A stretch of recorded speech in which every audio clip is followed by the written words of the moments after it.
Hi అండి, ఎలా ఉన్నారు? బాగున్నారు కదండి. నేను కూడా బాగున్నానండి బాబు. వంకాయ పచ్చడి పెట్టుకొని మళ్ళీ వచ్చేసానండి. మన లక్ష్మీ డిజైనర్ అని ఇచ్చిన మన ఛానల్కి ఒక లైక్ కొట్టుకోండి, ఒక షేర్ ఇచ్చుకోండి, ఒక సబ్స్క్రైబ్ చేసుకోండి. ఇంకేమున్నదండి బాబు, వంకాయలు టమాటాకాయలు కూడా కోసేసుకొని పక్కన ఇట్టేసేకండి.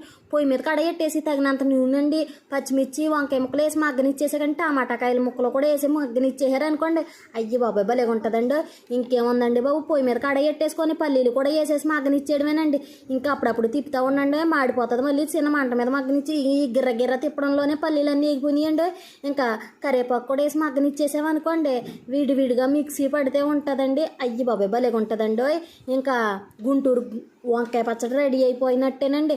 ఇంకేమున్నదండి బాబు, ఈ గోదావరిలో గుంటూరు వంకాయ పచ్చడి అంటుంది ఏంటి అని అనుకుంటారేమో. మా ఫ్రెండ్ ఫోన్ చేసండి వంకాయ పచ్చడి చేయవే బాబు అని సలహా ఇచ్చిందండి. అందుకనండి మా ఫ్రెండ్ చెప్పిన సహాయంతో ఈ విధంగా పచ్చడి చేసేసానండి.